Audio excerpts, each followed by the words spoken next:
7 ways to practice listening. Hi, I'm Brian Pombo. Welcome back to Brian J. Pombo Live.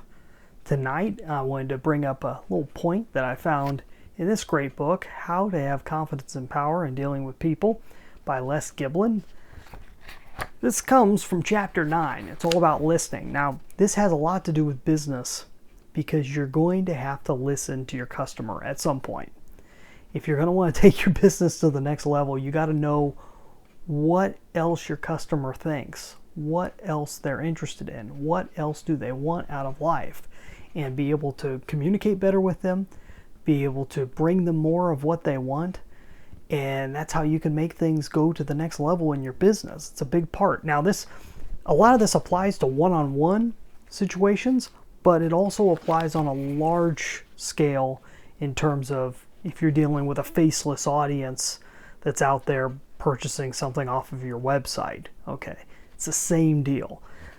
This is chapter 9 from this book. It's worth checking out. This book. It's good stuff. Still pretty timeless. Let me see, when was this book put out originally? It was 1956. From my understanding, the first time this book came out. It's been reprinted a bunch of times. You can find it out there.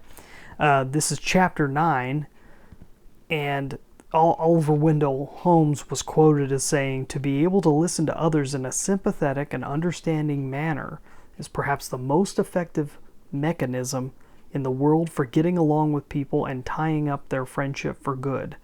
Too few people practice the white magic of being good listeners." Okay, and then the end of the chapter, he provides 7 techniques, 7 ways to practice listening. So if you're really wanting to get good at listening, number 1, look at the person who's talking. Now, how do you apply that to today? I mean, if you're talking to somebody over Zoom, which is a great way to get to talk with a customer or a client at a distance, if you're not able, and especially this is October of 2020, we're still dealing with the COVID-19 crisis, and so a lot of people aren't able to see each other in person. So how do you look at the person who's talking?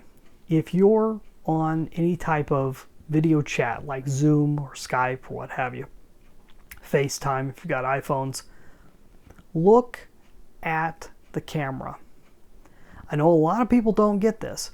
The camera is the eyeball. That's your eye contact. Don't worry about seeing their eyes. Let them see your eyes. Stare at the camera. Use it like it's the person's eyes. You can hear what they're saying. Look at the camera like that's their eyes, because as far as the way they're going to be looking at it, more than likely they're going to be looking at the screen. They're not going to be looking at the camera. That's okay. Let them see you looking at them directly and not off to the side and not just kind of indirectly. See, if I look indirectly, I'm still looking at my phone, which I'm recording this on, but doesn't have quite the impact as if I do this and I look directly at the camera. I don't know if you could see it as well on your end, because I can't see myself, but I know doing this enough times that it really is the case. Look at the person who's talking. Number 2, appear deeply interested in what he is saying. Now, this doesn't mean that you should be putting anything on or acting like you're deeply interested when you're not deeply interested. This is more of showing appreciation for the other person and what they're saying. And sometimes that takes a little bit of nodding and everything else. It's natural for me. I've gotten used to doing that over time. But it's important that you pay attention and show that you're paying attention, because it's good. It just helps with the communication end of things. And it allows you to actually listen better if you're not focused anywhere else but just on that person. Number 3, lean toward the person who's talking. Okay, that helps too, especially in a crowded room or something like that, or if you're in an office and there's other noises, other things going on. Actually leaning into the camera makes a difference too if you're talking electronically. Ask questions is number 4. Ask questions. That's huge. We talk a lot about that on this podcast. Number 5, don't interrupt. Instead, ask him to tell more. Goes along with the asking questions, right? Number 6, stick to the speaker's subject. Don't change the subject. You change the subject, you're you're showing that you have interest somewhere else that you're trying to drag the conversation off into. Number 7, use the speaker's words to get your own point across. When the other fellow has finished talking, repeat back to him some of the things he has said. This not only proves you've been listening, but is also a good way to introduce your own ideas without opposition. Now, you could see how a lot of these concepts, they could be twisted to where you can manipulate a person. It's the same true any book about how to deal with people properly and how to have proper etiquette and how to communicate better can be used for the forces of evil. It totally could, of course. You could take the exact same thing and add insincerity instead of sincerity, and be purposefully trying to manipulate people as opposed to influencing people in a proper way.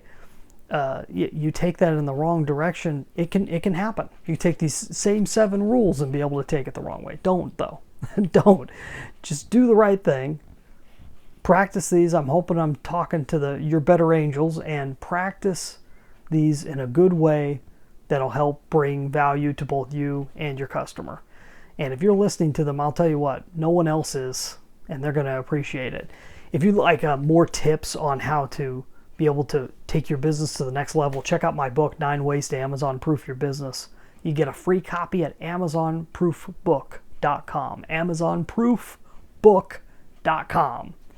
You have a great night. We'll be back here tomorrow. In the meantime, get out there and let the magic happen.